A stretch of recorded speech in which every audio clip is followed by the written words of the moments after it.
Vamos a estar comenzando nuestro estudio el día de hoy, hermano. Hoy comenzamos un estudio muy importante. Estamos considerando este estudio como la columna vertebral del cristianismo. Usted sabe, hermano, que la columna vertebral, o lo que es el espinazo, como le llamamos ahí en el rancho, es lo que sostiene, hermano, todo nuestro cuerpo. De ahí depende todo totalmente. Incluso, hermano, nuestra mente, nuestra memoria dependen de ahí, de nuestra espina dorsal. Sí. Es muy importante que nosotros comencemos a aprender acerca de esta doctrina, hermano, porque, hermano, al final de los tiempos, hermano, al final de los tiempos, la doctrina de la divinidad será nuestra bandera, hermano, con la que vayamos a luchar en el futuro con tantas y tantas religiones que están surgiendo, principalmente todas aquellas religiones que se están uniendo, hermano, para formar lo que es el ecumenismo en preparación del nuevo orden mundial, en donde habrá una sola moneda, un solo gobierno y una sola religión. No necesitamos esperar a que aparezca el anticristo para que nosotros veamos exactamente qué es lo que va a suceder. Ya vemos por ahí tantas religiones, hermano, de que están predicando sandez y media menos de lo que está escrito en la palabra de Dios. El tema del día de hoy, que nos llevará algunas semanas, meses tal vez, es la divinidad o la deidad de Dios. Mucha de la gente en muchas iglesias le llaman simplemente la divinidad de Dios, pero yo creo que lo correcto sería la deidad de Dios y la divinidad de Jesucristo, porque la divinidad de Dios, hermano, no es cuestionable, ¿verdad? Vamos hoy a ver algunos de los atributos de Dios, y vamos a ver que cualquiera, hermano, que piense en Dios debe de saber que Dios es divino. Sí, amén. ¿Verdad? Su naturaleza es divina. En donde está la controversia en muchos grupos, entre ellos los testigos de Jehová, entre ellos los adventistas, entre ellos los mormones y muchas otras religiones más, es donde ponen en tela de duda si Jesucristo es Dios, si Jesucristo es el Hijo de Dios, si Jesucristo es solamente un profeta, es un buen hombre. Pero lo importante es que en el tema de la divinidad de Dios, o la deidad de Dios y la divinidad de Jesucristo, vamos a comprobar dos cosas. Lleva dos objetivos esta enseñanza: demostrar la deidad de Dios, y la deidad de Dios consiste en demostrar que hay un solo Dios verdadero. Y el otro objetivo es demostrar la divinidad de Jesús, que es que Jesucristo fue 100% humano y fue 100% Dios, que en ocasiones se manifestó divinamente y en ocasiones se manifestó humanamente. Vamos a estar viendo ahorita la historia también de dónde viene esta controversia, de estas dudas, de que si Jesús es Dios, de que si Jesús es solamente un hombre, si Jesús solamente es un profeta. Vamos a estar analizando el día de hoy esto. Recuerde que esto es una escuela en donde usted tiene que poner mucha atención en lo que estamos diciendo, porque al final de la lección vamos a hacer preguntas. ¿Se oye bien ahí? ¿Sí se oye bien el sonido? Sí. Ok, bueno. Vamos a comenzar diciendo, hermano, ¿qué es la divinidad? ¿O qué es la deidad? Deidad, hermano, quiere decir la naturaleza de un Dios que es sobrenatural, que es considerado santo, que es considerado sublime, que es considerado sagrado, inmortal y eterno. En una palabra, la divinidad, hermano, es todo lo que Dios es en su naturaleza y sus atributos. Repito, ¿qué es la divinidad? La divinidad es todo lo que Dios es en su divinidad, en su naturaleza y en sus atributos. Todo lo que Dios es en su divinidad, en su naturaleza y en sus atributos, que es lo que vamos a ver el día de hoy. Su divinidad, vamos a ver su naturaleza y vamos a ver cuáles son los atributos de Dios. Para comenzar, quiero dejar bien establecido, hermano, que cualquier enseñanza, y le digo esto porque usted se va a topar por allá afuera con gente que predica 1000 cosas acerca de Jesús. Por ejemplo, los testigos de Jehová dicen que Jesús no es Dios, que Jesús es un Dios, y que Dios, hermano, es el Padre de Jesús, y que el Espíritu Santo es la fuerza activa de Dios. Pero miren, aquí viene la controversia de que todo lo que ellos dicen no está en la Biblia. No nos pueden demostrar bíblicamente, no, a ver, dígame dónde dice que el Espíritu Santo es la fuerza activa de Dios. No nos lo van a poder decir porque no está.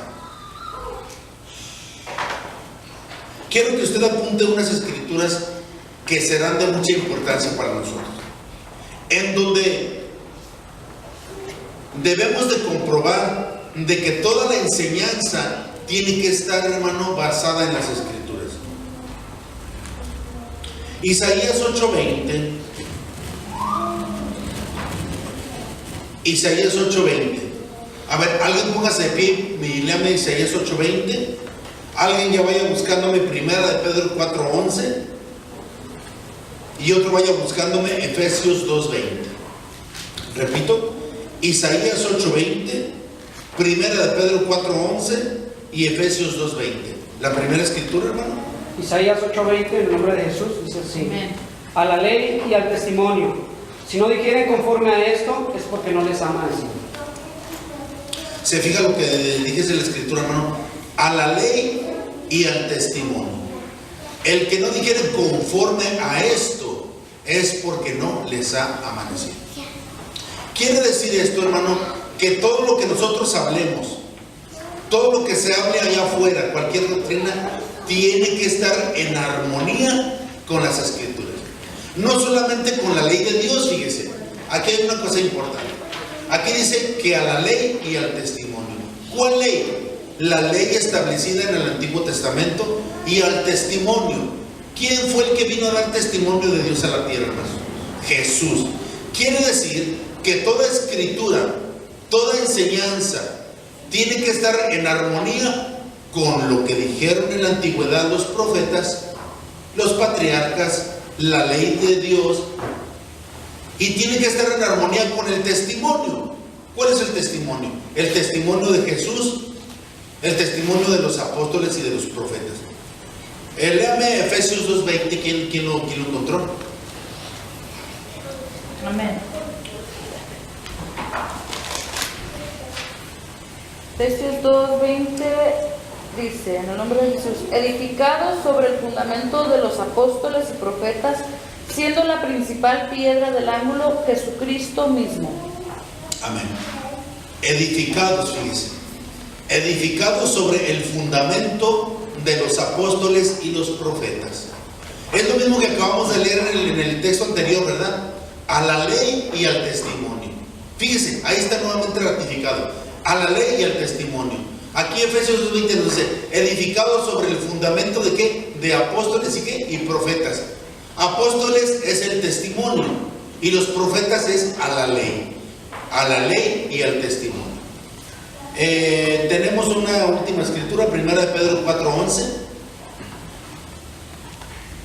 Primera de Pedro 4:11, en el nombre de Jesús, dice: si alguno habla, hable conforme a las palabras de Dios.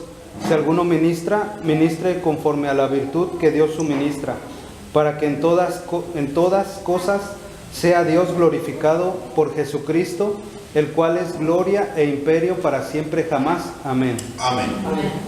Amén. Fíjese, si alguno habla, hable conforme al Evangelio de Cristo. Usted debe tener muy presentes esas escrituras, hermano, en todo estudio que usted dé, donde quiera que usted no vamos a llamarle discutir. Donde quiera que a usted se le presente la oportunidad de defender la doctrina de Cristo, mire, puede haber alegata y media, tanto de parte de usted como de la parte que está contendiendo, ya sea con la cita o la doctrina que usted vaya a debatir. Pero usted tiene muy buenas armas y muy buenos argumentos en estas tres escrituras. Y bueno, mira, primeramente vamos a establecer reglas. Que si tú y yo vamos a hablar de un tema, en primer lugar, no nos vamos a salir del tema. En segundo lugar, que todo lo que aquí se hable conforme a la palabra de Dios. Mire, hermano, más de dos le van a correr en esta primera etapa de su debate. Porque la mayoría de las doctrinas que hay ahora no son basadas en las escrituras. Son basadas en sus fundadores. Por ejemplo, los testigos de Russell son basadas en Carlos Russell. Los mormones, hermano, están basadas en un sueño de un tal José Smith. Y eso por la revelación supuesta de un ángel llamado Moroni. Los de la luz del mundo están basadas también en un sueño. ¿En qué está basada ahorita, por ejemplo, la doctrina más moderna que usted y yo conocemos? Que es lo del G12. Según César Castellanos, fundador del G12, dice que él, estando en una playa, fíjese, ¿cómo no está en armonía con la palabra de Dios? Dice que él, estando de vacaciones en la playa, recibe una revelación de Dios y le dice: mira, César, a ti te voy a dar la revelación de lo que será la nueva era de la iglesia. Y este es el modelo. Te voy a dar el modelo de los 12, que es con el modelo que Jesús trabajó en el tiempo antiguo. Fíjese, cuando a Juan se le revela Apocalipsis, dice la palabra de Dios que Juan estaba ¿dónde, hermano? Preso en una isla llamada Patmos, y estaba preso por el testimonio de Jesucristo, dice ahí. Mire, Juan recibe una revelación tremenda. A Juan se le revela lo que solamente a otra persona se le había revelado a través de la historia bíblica. Si usted, hermano, compara el libro de Daniel y compara el libro de Apocalipsis, es exactamente lo mismo. Pero mire, tanto Juan como Daniel estaban no en vacaciones en la playa. Daniel tuvo que someterse, hermano, a un régimen de 3 semanas. Regálame una botellita de agua, hermano. Un régimen de 3 semanas en ayuno y en oración para poder recibir la revelación, que es lo que conocemos ahora como el libro de Daniel. Ya dijimos que Juan, preso en la isla de Patmos, ahí recibe la revelación y le dice aquí el personaje que se le aparece: escribe todo lo que ves. Por eso es necesario que usted tenga presente esto, de que todo lo que usted enseñe, a lo que usted le comparta, tiene que estar basado en las escrituras. ¿Estamos de acuerdo en eso? Vamos a comenzar a ver dónde surge, hermano, la controversia o la necesidad de comprobar. Fíjese bien lo que le estoy diciendo. Vamos a ver dónde surge históricamente la controversia o la necesidad de comprobar y predicar la doctrina de la deidad, la doctrina de un solo Dios. Pero ¿cómo podríamos explicar nosotros lo que es la divinidad de Dios?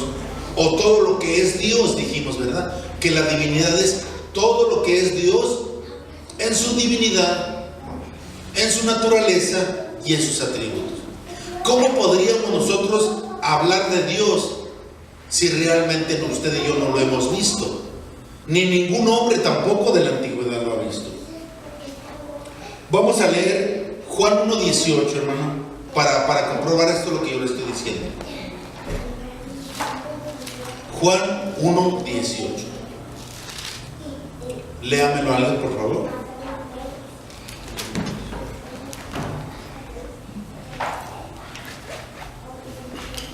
Juan 1:18. Juan 1:18, en el nombre de Jesús dice: a Dios nadie le vio jamás, el unigénito Hijo que está en el seno del Padre, Él lo declaró.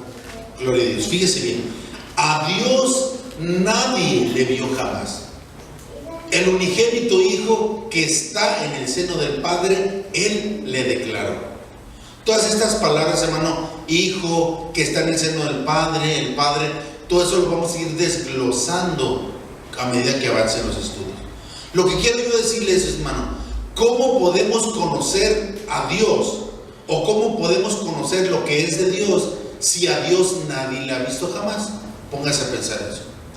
Dice ahí el texto claramente: a Dios nadie le ha visto jamás. Pero luego nos da la declaración o la revelación. Pero el unigénito Hijo que está en el seno del Padre, Él le declaró. Todo lo que nosotros conocemos de Dios, hermano, lo conocemos a través del testimonio de Jesús compartido a sus apóstoles, y después los apóstoles compartido a aquellos que ellos hicieron discípulos. ¿Está comprendiendo? Amén. Si le pregunta a la gente: ¿tú cómo conoces a Dios si nunca le has visto? Bueno, en realidad es verdad, a Dios nadie le ha visto jamás. Pero Jesús, que es el Hijo de Dios, llamado Hijo de Dios, que no es otra cosa más que el mismo Dios que se hizo carne, Él vino a declararnos todo lo que es Dios en su naturaleza, en sus atributos y en su divinidad. Quiero estar repitiendo esto, ¿verdad? Lo que es la divinidad. La divinidad es todo lo que es Dios en su divinidad, en su naturaleza y en sus atributos. Bueno, vamos a ubicarnos más o menos por allá en la época de los apóstoles, hermano. Por allá en la época de los apóstoles, antes de que viniera Jesús, tanto los apóstoles como toda la generación de ellos sabían perfectamente que de acuerdo a la ley estaban esperando un Mesías. Muchos de ellos no lo comprendieron. Hasta la fecha usted sabe que los judíos no aceptan todavía de que Jesucristo era el Mesías, el ungido o el enviado de Dios para declararnos precisamente lo que estamos viendo. La declaración de lo que es Dios en su divinidad, en su naturaleza y en sus atributos. En aquel tiempo, hermano, todos compartían un mismo credo, una misma mentalidad, tanto judíos como toda la gente que habitaba en aquel tiempo. Pero llega el momento en que llega Jesús, en que les predica, hermano, durante 3 años. Llega también el momento en que Jesús tiene que irse de la tierra. Y el día de Pentecostés, de acuerdo a la instrucción que Jesús les había dado, desciende el Espíritu Santo. Todas estas cosas no las compartían todos los judíos, hermano. Por lo contrario, hermano, todo esto era una herejía para los judíos. Ellos, habiendo sido creados desde la antigüedad por tradición de padres a hijos, sabían perfectamente, y ellos decían esto siempre: oye Israel, el Señor nuestro Dios, el Señor uno es. Y esto era su bandera de ellos, defender de que había un solo Dios y fuera de él no había nada. Pero cuando aparece el cristianismo, ellos vienen predicando a ese Dios absoluto que se les había enseñado, pero ahora vienen con una nueva modalidad, vamos a llamarlo así. Ahora vienen enseñando el cristianismo que sí hay Dios, pero que Dios envía a su Hijo a morir en la cruz del Calvario, y que este Hijo era el Cristo prometido, el Mesías para el pueblo de Israel. Pero como dice el Juan 1, que a los suyos vino y los suyos no le recibieron. Dios, hermanos, desde ese momento les pone una venda espiritual a todos los judíos, para que viendo no vieran, y para que oyendo no oyeran. Muchos de los maestros, usted conoce, los fariseos, Nicodemo, se acercaban a las enseñanzas de Jesús y aunque veían al Mesías, no sabían, no podían comprender que era el Mesías. Aunque ellos escuchaban todo lo que Jesús decía e incluso estaban presentes el día en que Jesús viene al templo, desenrolla por ahí uno de las escrituras de Isaías y dice: hoy se está cumpliendo esto, porque esta escritura que yo estoy leyendo está hablando de mí. Aunque los fariseos, los judíos, miraban y oían lo que salía de la boca de Dios, no podían comprenderlo. Dice la escritura que hasta el día de hoy, cuando los judíos leen a Isaías, leen todo acerca del Mesías, tienen una venda en sus ojos y no pueden comprender esto. Pero dice ahí también que cuando los judíos, hermano, se conviertan a Cristo, entonces esa venda les será quitada. Y saben que esa venda les va a ser quitada, hermano, ¿sabe cuándo? En plena grande tribulación. Porque la grande tribulación es la oportunidad para la casa de Jacob o la casa de Israel, los judíos. En ese tiempo de la grande tribulación le va a ser quitada esa venda a los ojos de los judíos y muchos se van a convertir a Cristo. Pero aunque se van a convertir a Cristo, ya no van a poder gozar de los mismos privilegios que gozó la iglesia, que en ese momento ya no va a estar sobre la tierra. Bueno, había mucha controversia en el tiempo de los apóstoles. Los fariseos solamente mirando aquel grupo nuevo que había surgido, que se llamaban cristianos. Por cierto, que en Antioquía es donde por primera vez se les llama cristianos a los seguidores de Jesús. Y se les llamaba cristianos en una forma despectiva. Alguien dígame qué es despectivo mientras tomamos. Con desprecio. Con desprecio. Con rechazo. Como rechazo. Miren, ahí están los cristianos. Miren, son los cristos chiquitos. Esa era la manera en que se burlaban de él. Una forma despectiva a los cristianos. Entonces, en aquel tiempo de los cristianos, cuando surgía el cristianismo, cuando aparece Jesús, cuando se cumple la promesa que habían oído de Jesús, que viene el Espíritu Santo, que reciben las lenguas y que comienzan a ser ellos discípulos desde Jerusalén, Judea, Samaria y hasta lo último de la tierra, los miraban como un grupo raro, hermano. Básicamente, los cristianos, como despectivamente les llamaban, venían predicando que sí, en verdad había un solo Dios verdadero, pero que ahora estaba incluida en la divinidad de Dios un ser divino llamado Jesús, que apareció en forma divina en la tierra, engendrándose en el vientre de una mujer llamada María, que murió y al tercer día resucitó, y que después de que resucitó fue ascendido divinamente a los cielos, y que después de haber ascendido a los cielos desciende en forma de espíritu. Esta doctrina, hermano, era inconcebible para la mente de los judíos. Y en aquel tiempo surgen varios grupos que quisieron poner en orden supuestamente lo que los apóstoles venían predicando. Venían predicando que había un Dios, pero que ahora ya había un ser divino que se llamaba Hijo, y ya existía también una tercera deidad, que era el Espíritu de Dios, que no era otro más que el Espíritu de Cristo que habían prometido, pero que a la vez Jesús también era Dios.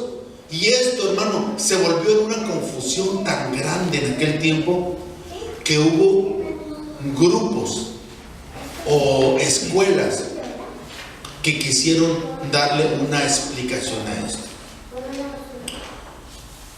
Pero no era solamente creer a los apóstoles lo que predicaban, sino que ya en el tiempo de los apóstoles, hermano, ya tenían ellos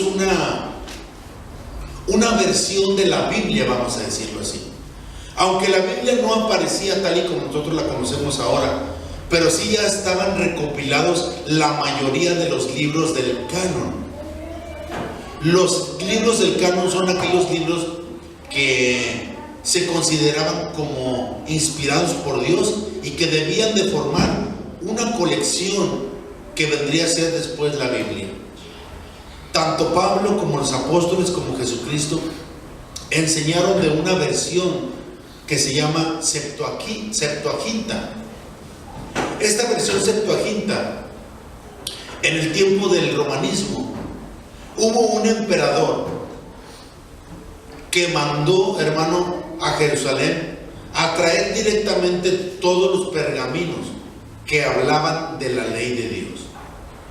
Y hizo también traer, hermano, desde Jerusalén, no solamente una copia de lo que era la ley de Dios hasta ese momento, sino que le mandó decir al sacerdote principal que estaba a cargo de esta colección, de que le mandara intérpretes, porque en el tiempo, hermano, de que estamos hablando de Jesús, era muy común que se hablara el arameo. Ya para aquel entonces el hebreo y el griego casi estaban desapareciendo como idiomas principales. Y recordemos que las escrituras que habían mandado traer de Jerusalén este rey estaban escritas en hebreo y en griego.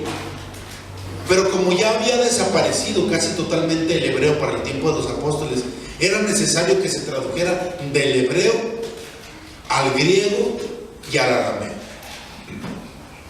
Este sacerdote envía no solamente un traductor, sino que envía 70 personas que tradujeran las escrituras del Antiguo Testamento, que lo tradujeran al arameo y al griego, dos de los idiomas que sí se hablaban en ese tiempo, porque el hebreo ya había desaparecido completamente.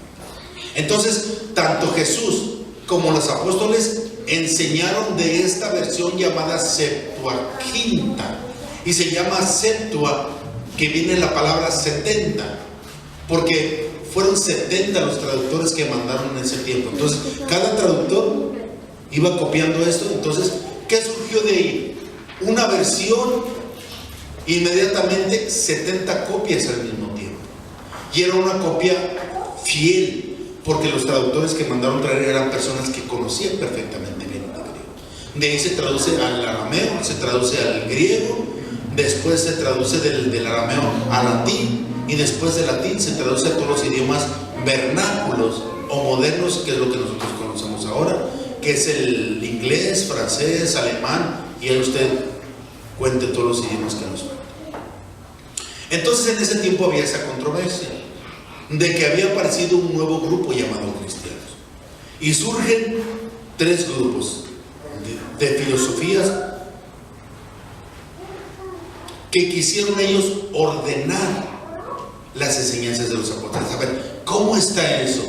¿Cómo los cristianos vienen a enseñarnos a nosotros que sí hay un Dios, pero que ahora también hay un Hijo y ahora también hay un Espíritu Santo? Y que ese Hijo no solamente es Hijo de Dios o llamado Hijo de Dios, sino que le atribuyen una divinidad que lo hace igual a Dios, y el Espíritu Santo, que es también Dios. La mayoría de las religiones paganas, hermano, se caracterizan hoy en día por tener, hermano, muchos dioses. A la mayoría de estas religiones se les llama politeístas. Las religiones que tienen más de un Dios o que creen en un Dios. Aún la Iglesia Católica y todas las iglesias trinitarias se les considera politeístas, porque ellos creen, fíjese bien, fíjese dónde está la diferencia. En la divinidad de Dios y en la enseñanza de los apóstoles enseñaban que había un Dios que se había manifestado en tres tiempos diferentes, con tres personalidades o tres funciones diferentes. Pero la Trinidad, la doctrina de la Trinidad enseña otra cosa. La doctrina de la Trinidad dice, la doctrina de la Trinidad es esta: creemos en un solo Dios verdadero y en tres personas distintas. Fíjense, la doctrina es tres personas distintas y un solo Dios verdadero. ¿Cuánto tenemos ahí ya? 4. Matemáticamente 4, hermano. Teológicamente tampoco no puede concordar con la teología, mucho menos puede estar en armonía con las escrituras. De ahí surgen, hermano, estos grupos. En los primeros siglos de la iglesia primitiva aparecieron varios grupos pretendiendo explicar lo que los cristianos estaban enseñando. Ya dijimos que la enseñanza de los cristianos para los judíos era una herejía. Pero en el transcurso del tiempo, donde se iba difundiendo las enseñanzas de los apóstoles, aparecieron estos grupos que, queriendo explicar cómo es que había un Dios Padre, cómo es que había un Dios Hijo y cómo es que había un Dios Espíritu Santo, cada uno de ellos se sentaron a meditar. Y surgen de ahí 3 grupos principales. Primer grupo, fíjese bien, porque luego cuando hagamos un cuestionario vamos a hablar de esto. El primer grupo se llamó el grupo de los Edionitas. No Gedeonitas, Edionitas. E-D-I-O-N-I-T-A-S. Edionitas. Y este grupo de los Edionitas, hermano, explicaron de la siguiente manera. Ellos explicaban que Jesús, cuando nació en la tierra, nació como un hombre 100%, como un hombre cualquiera, pero que cuando fue bautizado, el Padre lo adoptó como hijo, y desde el momento en que lo adopta como hijo, se hace coheredero juntamente con él, se hace codivino juntamente con él, y por lo tanto de ahí surge Jesús, que es Dios. ¿Sí me entienden qué fue lo que creían ellos los edionitas? Los edionitas decían, bueno, que los apóstoles dicen que Jesús es Dios y que el Espíritu Santo pues es Dios también, y que Dios, Jehová, el que ellos conocían, también es Dios. ¿Cómo está esto? Y ellos dicen, bueno, vamos a darle una explicación. Ok, bueno, sí, también creemos nosotros que Jesús es Dios, pero creemos que Jesús, cuando nació en la tierra, era 100% hombre, pero que Dios el Padre lo adoptó como hijo y por lo tanto le transfiere todo lo que es Dios, y de ahí surge que el Hijo también era Dios. Pero fíjense, según ellos, queriendo remediar el problema o la herejía que ellos pensaban que estaban predicando a los apóstoles, no solucionaron absolutamente nada, porque ahí lo que hicieron fue crear otro Dios, ¿verdad? El Dios verdadero que adopta a un hombre y lo hace hijo. Entonces ya ahí había 2 dioses. Entonces no explicó absolutamente la doctrina de los apóstoles, sino que creó un problema todavía aparte. Surge otro grupo. Se levantaron también otro grupo que se llamaron los sabelianistas. El nombre de sabelianistas lo tomaron por el que formó esta teoría. Y fíjense bien, son teorías, tanto la que le dije ahorita de los edionitas como la de los sabelianistas son teorías simplemente, porque lo que ellos afirmaban no podían comprobarlo bíblicamente. Pero como eran grupos filosóficos que eran respetados por mucha gente, vamos a suponer que estos grupos eran como los partidos políticos de ahora. ¿Usted es del grupo de los demócratas o es del grupo de los republicanos? Y hay grupos de gente que se va hacia un lado o hacia otro lado. En aquel tiempo también había este grupo de gentes que abrazaban o apoyaban estas teorías, ni siquiera doctrinas, porque la palabra doctrina viene de la palabra instrucción, pero instrucción de la palabra de Dios. Y ellos no daban ninguna instrucción bíblica, ninguna instrucción de la palabra de Dios, sino era una teoría que salió de su filosofía o de su manera de pensar.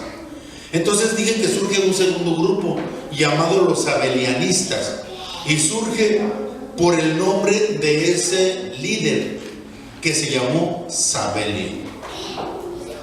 ¿Cómo se llama el líder de este grupo? Sabelio. ¿Qué era lo que pensaban los sabelianistas? La teoría de Sabelio, hermano, era que verdaderamente sí había un solo Dios y que se manifestó en tres personas diferentes, en tres tiempos diferentes. Él decía que se manifestó en la creación como Padre, que se manifestó en el tiempo de los apóstoles como Hijo y que se manifiesta en la edad de la iglesia como Espíritu Santo. Esto viene pensando los sabelianistas. Pero fíjense, más tarde se comprueba bíblicamente que la teoría de Sabelio era verdad. Fíjese bien, ¿no le parece familiar esto? Sabelio enseñaba esto, que había un Dios Padre Todopoderoso, que se manifestó en tres tiempos diferentes, con tres funciones diferentes. ¿Le parece familiar eso? Es lo que nosotros creemos, es lo que nosotros predicamos.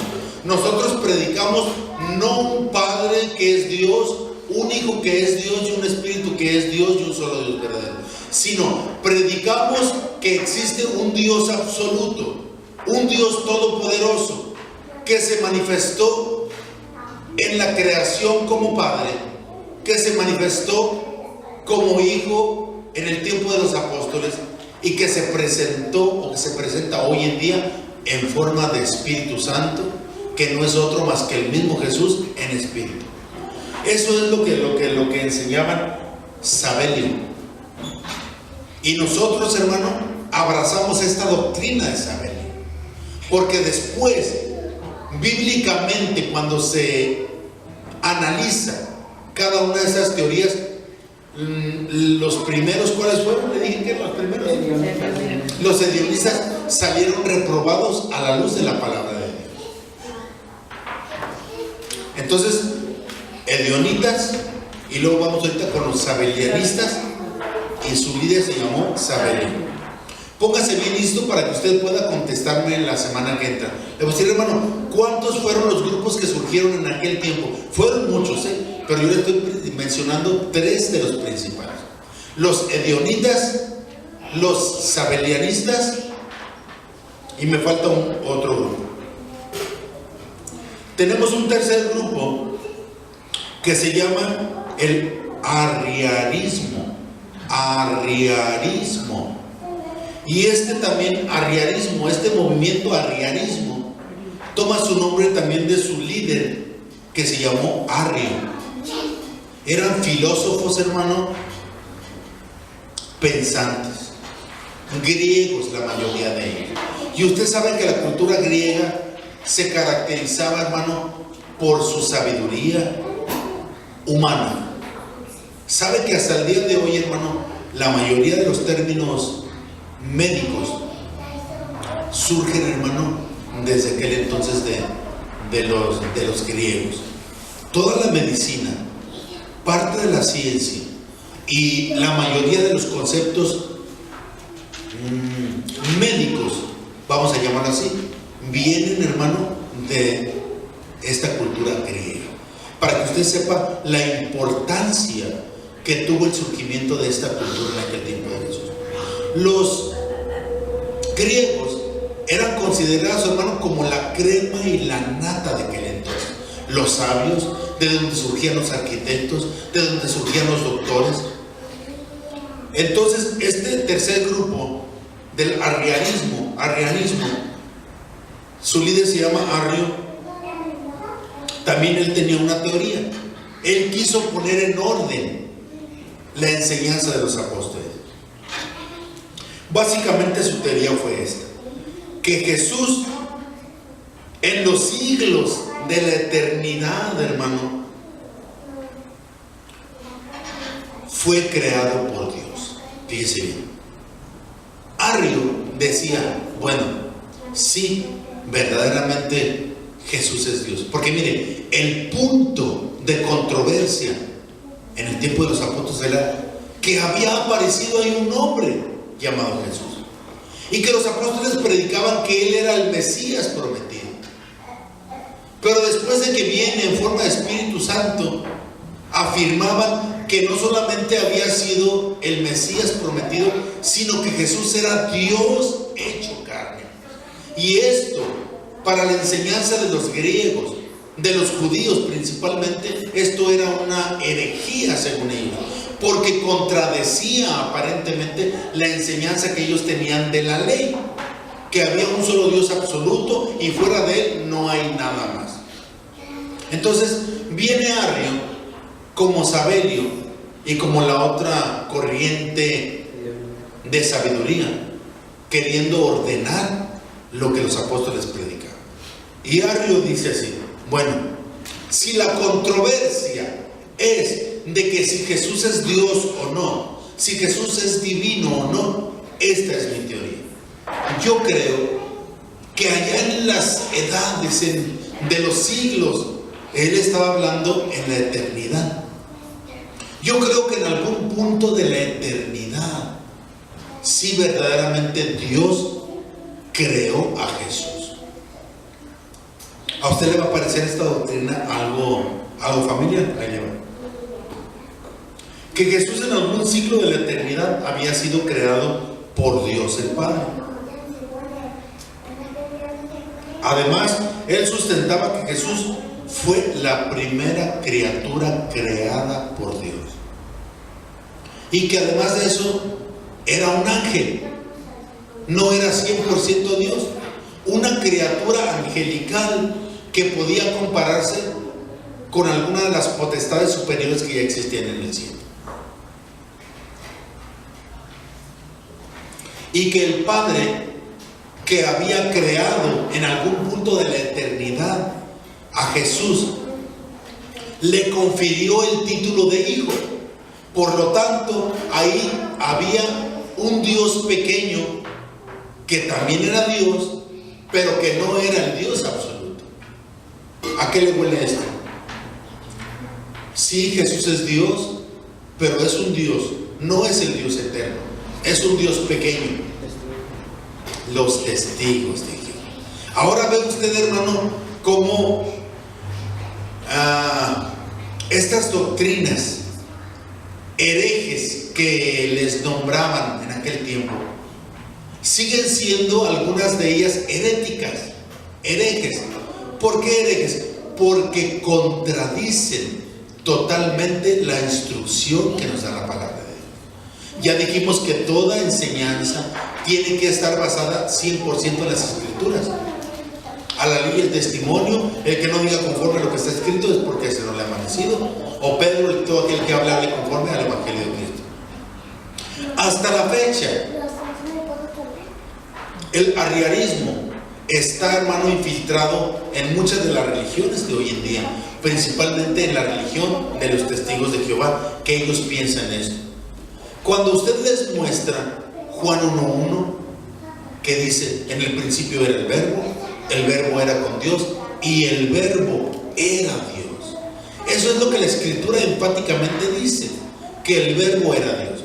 Pero el testigo de Jehová dice: no, en el principio era la palabra estaba con Dios y la palabra era un Dios. Esa es la doctrina del arrianismo, de Arrio, modernamente llamada testigos de Jehová. Pero también Arrio enseñaba pero fíjese, enseñaba lo siguiente. Según él dijo que yo ya resolví lo de la divinidad supuesta de Jesús. Jesús fue creado en algún punto de la eternidad. Dios lo cría, es la primera criatura en la eternidad. Y Dios, como fue su primera criatura, le confiere todos sus atributos como Dios. Por lo tanto, cuando nace en la tierra, Jesús nace siendo un Dios más pequeño que el Todopoderoso. ¿Se fija, hermano? ¿Por qué la importancia de que nosotros comencemos a predicar acerca de la divinidad. Esto es la orillita apenas de lo que vamos a empezar a enseñar. Le doy esto como un preámbulo para que usted vea de dónde surge la necesidad de predicar y enseñar a un solo Dios verdadero. Porque desde el tiempo de los apóstoles, estamos hablando, cuando estas doctrinas estaban en su mero apogeo, estamos hablando por ahí en el tercer siglo, o en el año 300 más o menos. Es cuando estas doctrinas, hermano, habían hecho una revolución en aquel tiempo. En aquel tiempo, hermano, ya Roma había tomado todo lo que era el poder, tanto militar como político y como religioso. Recordemos que un emperador llamado Constantino aparentemente se convierte a Cristo. Era el emperador de Roma. Había una persecución muy grande para los apóstoles en aquel tiempo. Él viene y aparentemente se convierte al cristianismo y para la persecución. Dice, bueno, desde hoy en adelante yo voy a tomar las riendas de todo lo que se llame religión aquí. De ahí, hermano, surge lo que conocemos ahora nosotros como la Iglesia Romana o la Iglesia Católica Romana. Y ellos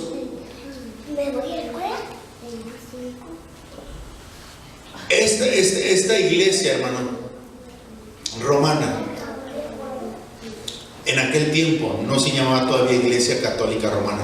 Luego en algún tiempo podremos ver lo que es la historia de la iglesia. Lo que quiero decirles es de que ellos también, al ver tanta controversia de Arrio, de Sabelio y de ¿cuál fue la primera? De los hedionistas. Al ver esa revolución dijeron, bueno, ya es tiempo en que nosotros, como el poder político, el poder religioso, los que mandamos, pongamos ya un orden en esto. Porque unos predican una cosa, otros predican otra. Vamos a ordenar esto. De ahí, hermano, surge lo que hoy conocemos nosotros como el Concilio de Nicea, año 325. Pero no lo vamos a ver hoy lo que es el Concilio de Nicea. Tal vez lo vamos a ver en la semana que entra, porque quiero enseñarle algo importante del Concilio de Nicea, que es donde ya de una vez por todas dice, mira, ni Sabelio, ni Arrio, ni el otro, ¿cuál era el primero? Ni Sabelio.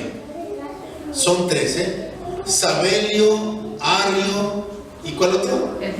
Y los hedionistas. Ninguna de estas tres corrientes ya va a funcionar. Lo que nosotros determinemos en este concilio, un concilio es donde se reúnen todas las cabezas grandes, pensantes, porque ellos querían poner un orden ya. Ellos querían establecer solamente un credo, una doctrina. ¿Sabe qué? El credo niceno. ¿Quién se sabe el credo niceno? De la Iglesia Católica. Es el credo normal.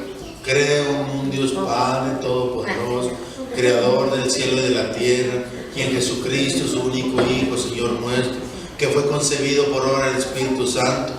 ¿Verdad? ¿Sabe usted, hermano, que en cierta manera el credo niceno abarca o resume verdaderamente todo lo que fue Jesús? Todo lo que es la divinidad de Jesús. Le erraron en un punto en que no pudieron comprobar bíblicamente de que la doctrina de la Trinidad era un solo Dios verdadero y tres personas distintas. ¿Saben por qué no pudieron? Porque el tema de la divinidad se tiene que entender por revelación. ¿Me entienden? Sí. Por revelación. Dice el apóstol Pablo. Léame a alguien Colosenses capítulo 2.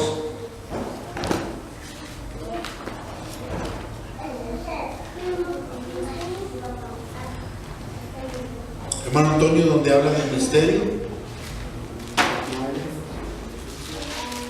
Yo lo apunté aquí, pero me lo robaron.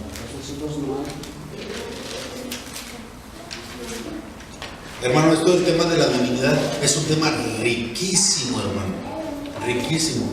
Pero estamos sentando ahorita las bases para que usted sepa por qué de la importancia. 9, sí, versículo 9, 2, 9. Amén, hermano Antonio.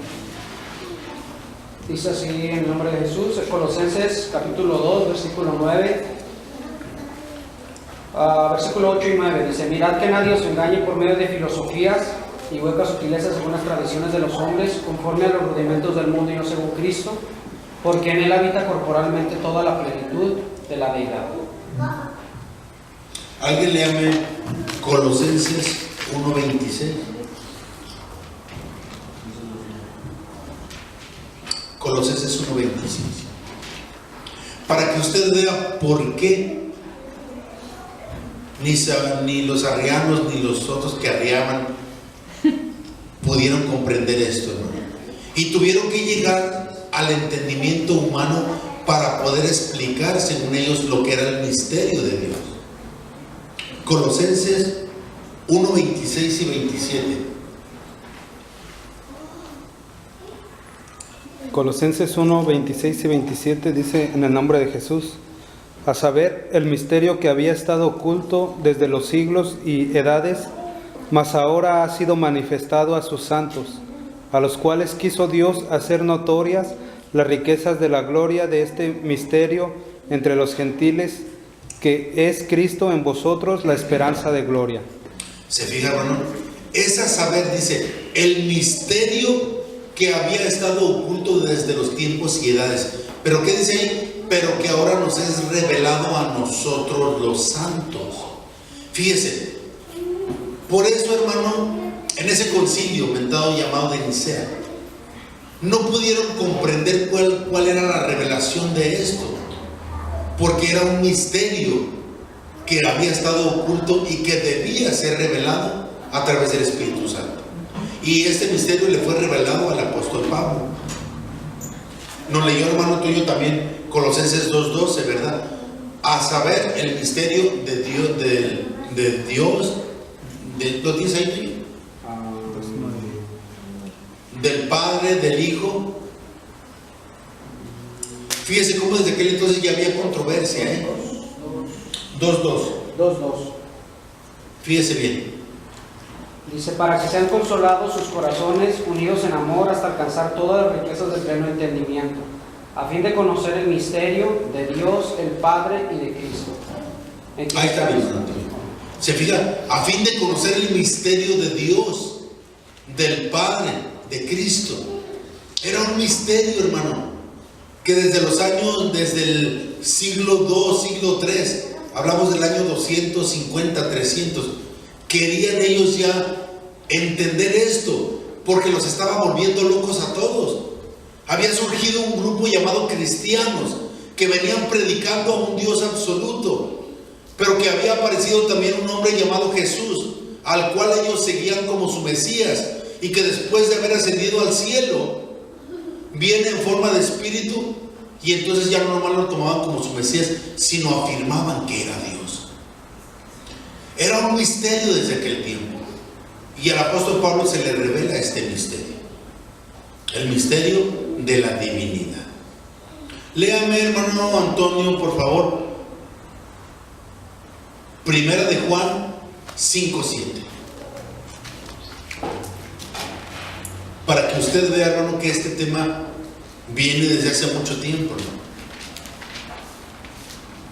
Primera de Juan 5:7.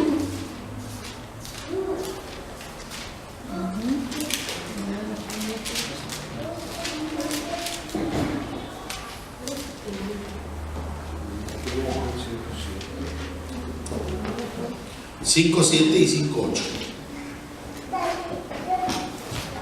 Dice así en el nombre de Jesús, Primera de Juan 5, 7 y 8. Porque tres son los que dan testimonio en el cielo: el Padre, el Verbo y el Espíritu Santo, y estos tres son uno. Y tres son los que dan testimonio en la tierra: el Espíritu, el agua y la sangre, y estos tres concuerdan. Fíjese bien. Porque tres son los que dan testimonio en el cielo: el Padre, el Verbo y el Espíritu Santo, y estos tres son ¿qué? Uno. Uno. Uno, amén. Y luego el 8 dice, y tres son los que dan testimonio en la tierra, el espíritu, el agua y la sangre. La sangre. Y estos tres que dicen, concuerdan o están en armonía. Esto es lo que usted y yo vamos a empezar a descubrir. ¿Qué hora es por ahí, hermano? Dígame porque yo ya ni veo la... 8:38. Ok, nos queda, alcanzamos a ver un poquito más de los siguientes. Eso es lo que nosotros vamos a estar enseñando, hermano. ¿Cómo es que tres son los que dan testimonio? La pregunta sería esta: ¿tres qué? ¿Tres personas distintas y un Dios verdadero como lo habla la doctrina de la Trinidad? No. ¿O tres qué? Mire, si usted ve bien ahí, hermano, fíjese bien, verso 7. Porque tres son los que dan, ¿qué dice ahí? Testimonio. Ahora ve el inicio del verso 8. Y tres son los que dan, ¿qué? Testimonio. Entonces, miren, no son tres personas distintas como dice la doctrina de la Trinidad, sino son tres ¿qué? Testimonios. Son tres los que dan testimonio. En el principio de la creación, testimonio como Padre. En el tiempo de los apóstoles, testimonio como Hijo. Y en nuestro tiempo, testimonio como Espíritu Santo. Sí, amén. Tenemos también el credo niceno ya también. Ok. ¿Trae algo así como concreto donde diga el credo niceno es esto o viene la historia completa? No, viene lo que es el rezo, pues el credo. Lo que se Ok. repite. Léalo, hermano Antonio, fíjese bien. Al acuerdo en que llegaron esos cabezotas grandes, que no eran otra cosa más que del sistema romano católico. Aquí viene como título el símbolo o credo niceno constantinopolitano. Dice, creo en un solo Dios, Padre Todopoderoso, Creador del cielo y de la tierra, de todo lo visible y lo invisible. Creo en un solo Señor, que es Jesucristo, Hijo único de Dios, nacido del Padre antes de todos los siglos. Dios de Dios, luz de luz, Dios verdadero de Dios verdadero, engendrado pero no creado, de la misma naturaleza del Padre, por quien todo fue hecho, que por nosotros los hombres y por nuestra salvación bajó del cielo, y por obra del Espíritu Santo se encarnó de María la Virgen y se hizo hombre, y por nuestra causa fue crucificado en tiempos de Poncio Pilato, padeció y fue sepultado, y resucitó al tercer día según las Escrituras, y subió al cielo y está sentado a la derecha del Padre, y de nuevo vendrá con gloria para juzgar a vivos y muertos, y su reino no tendrá fin. Se fija, la mayoría de las cosas del credo niceno son verdad. Fíjense, yo me admiro, yo los critico mucho, pero me admiro también a las digo, cómo, aunque discernieron con su mente, pudieron resumir, hermano, en un solo poema, vamos a decirlo así, todo lo que es Dios y el plan de Dios también. Léalo otra vez, mire, se va teniendo y donde yo le digo y vamos diciendo cierto o falso.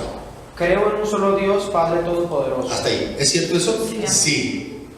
Creador del cielo y de la tierra, de todo lo visible y lo invisible. ¿Cierto que Él creó el cielo y la tierra? Sí. Cierto. Creo en un solo Señor, Jesucristo, Hijo único de Dios, Cierto, ¿verdad?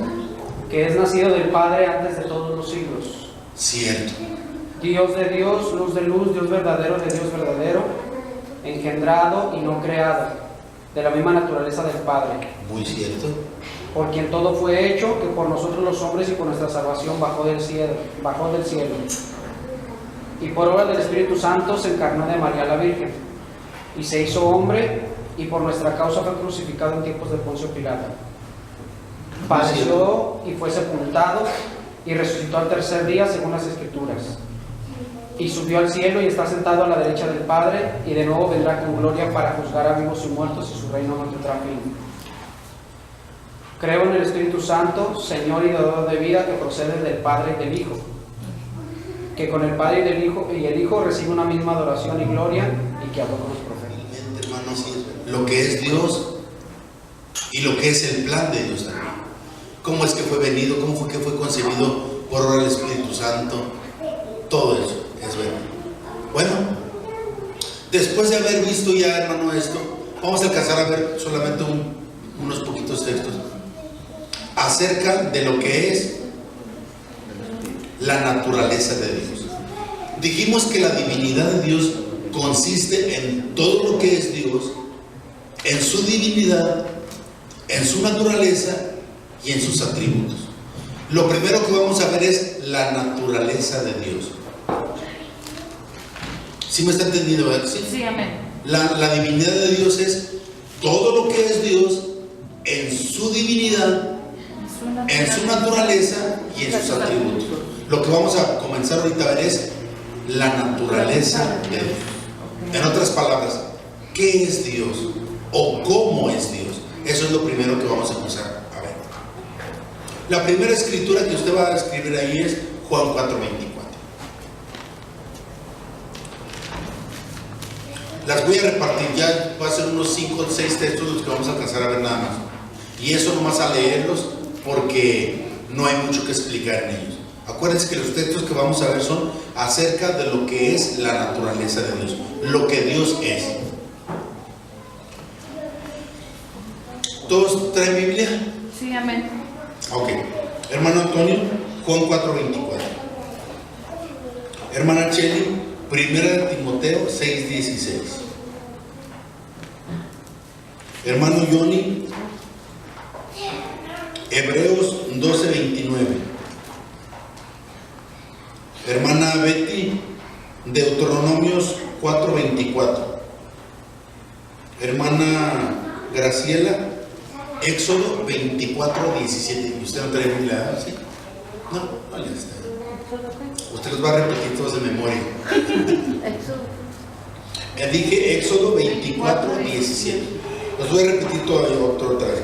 Es 1 Timoteo 6:16, Hebreos 12:29, Deuteronomios 4:24 y Éxodo 24:17. Trate de apuntarlos esos textos, hermano, porque esos van a venir dentro de lo que son las preguntas. Recuerde que después vamos a hacer un cuestionario en donde vamos a ver, hermano, ¿qué es Dios, hermano?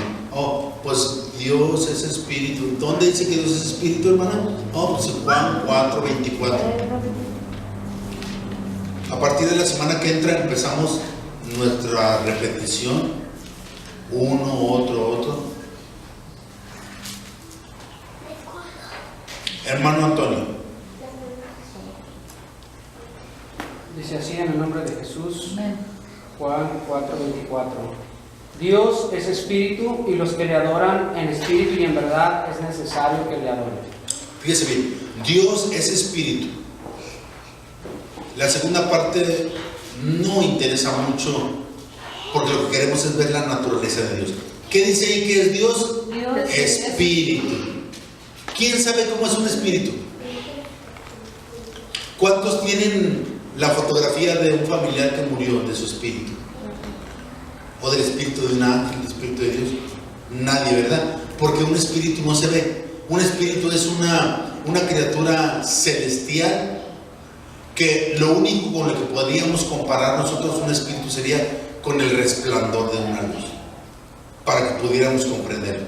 Pero un espíritu no se ve, un espíritu no se toca, un espíritu no tiene figura en sí. ¿Okay? La siguiente escritura. Primera de Timoteo 6:16 dice así en el nombre de Jesús: el único que tiene inmortalidad, que habita en luz inaccesible, a quien ninguno de los hombres ha visto ni puede ver, al cual sea la honra y el imperio sempiterno. Amén. Fíjese bien, quien solo tiene inmortalidad. Ahí nos da uno de los atributos de Dios. Nos da la naturaleza y nos da un atributo. Quien solo habita en luz inaccesible. ¿Qué es la palabra inaccesible? Que no se tiene acceso a ello. No podemos llegar. Y el pastor Romero nos ponía un ejemplo muy claro. Él decía que una luz inaccesible viene siendo, por ejemplo, el sol. ¿Cuántos de nosotros creen que podemos llegar un día al sol? Nunca. Ni los científicos ni los astronautas. No existe todavía ninguna tecnología en la Tierra que puedan decir que tienen ya una nave espacial con el cual puedan llegar directamente al núcleo del Sol. No existe, no se puede. Ese Sol existe a millones y millones de años luz de nosotros, y sin embargo, cuando nosotros vemos, por ejemplo, en la primavera, el verano, quema mucho ese Sol, hermano. Y fíjese a qué distancia nosotros lo tenemos. Entonces, a eso se le llama luz inaccesible. Y dice el texto, ¿verdad? A quien ninguno de los hombres ha visto ni puede ver. Entonces, esa es la naturaleza de Dios. Primera naturaleza de Dios. Dios es espíritu. Segunda naturaleza de Dios. Él es luz inaccesible, a quien ninguno de los hombres ha visto ni puede ver. Tercer texto.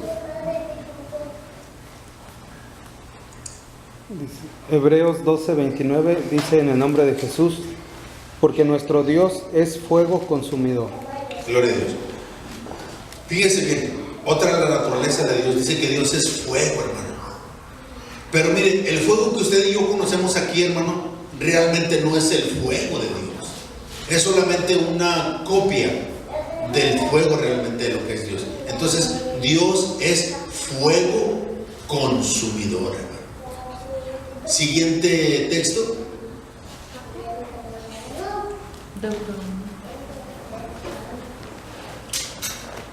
¿A quién le tocó? Deuteronomio 4:24. Amén.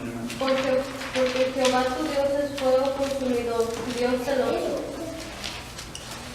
Aparte celoso, ¿verdad? Fíjese, esos dos textos que acabamos de leer dice que son fuego.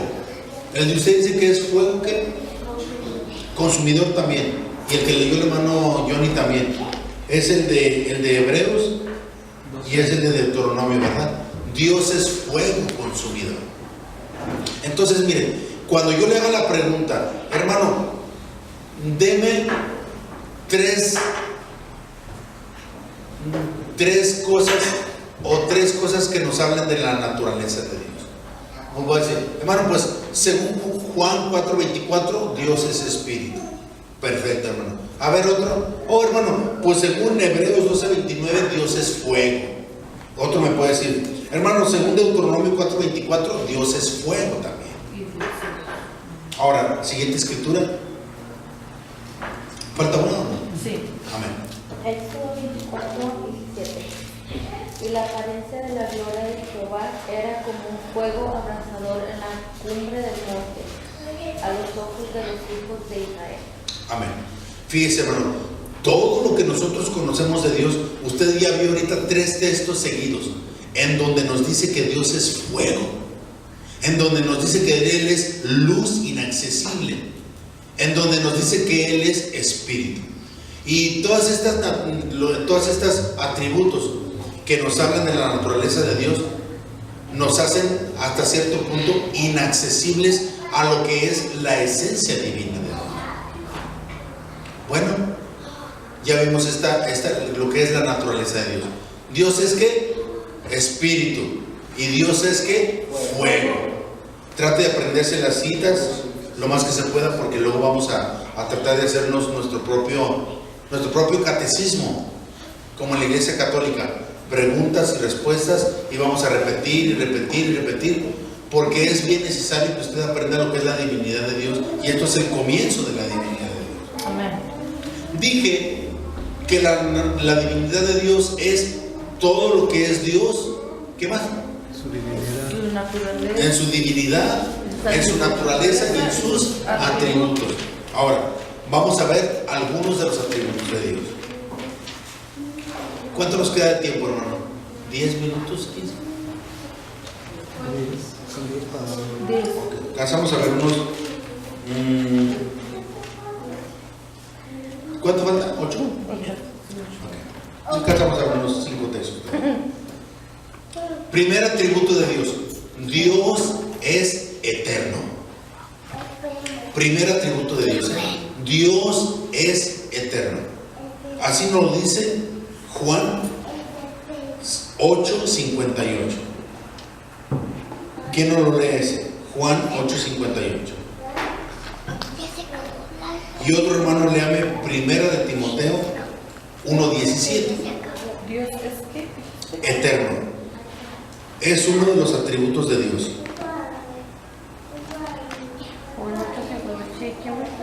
Los primeros textos que leímos fueron lo que es la naturaleza de Dios. Y estos son los atributos de Dios. El primer atributo de Dios es que Él es eterno. Juan 8:58. Y Primera de Timoteo 1:17.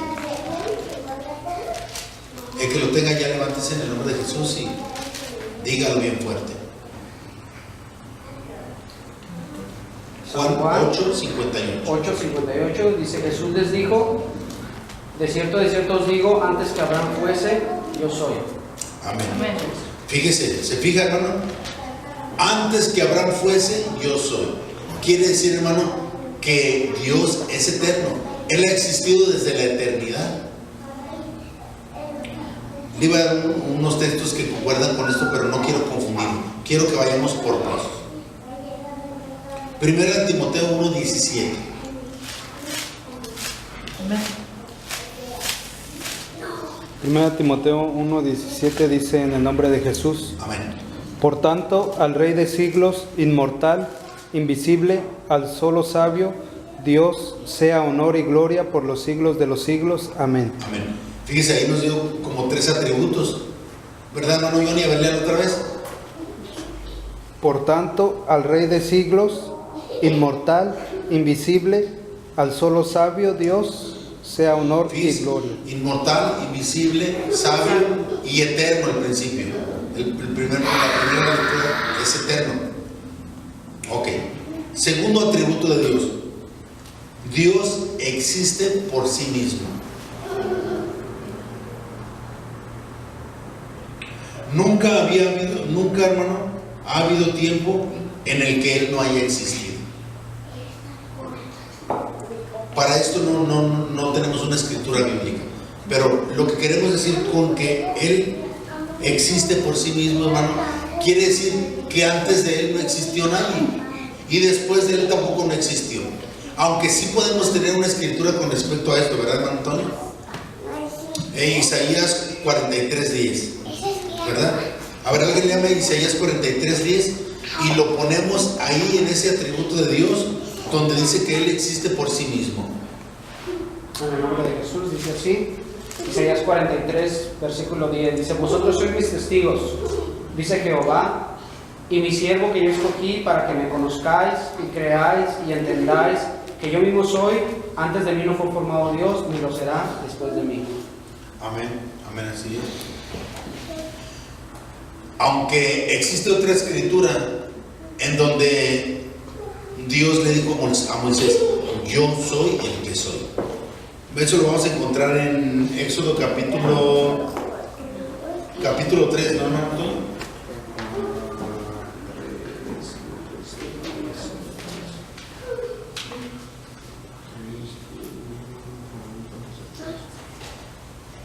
Ahorita se lo vamos a dar. ¿Es el 5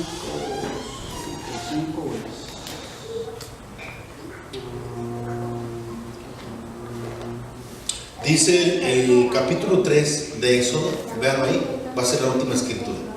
Éxodo 3,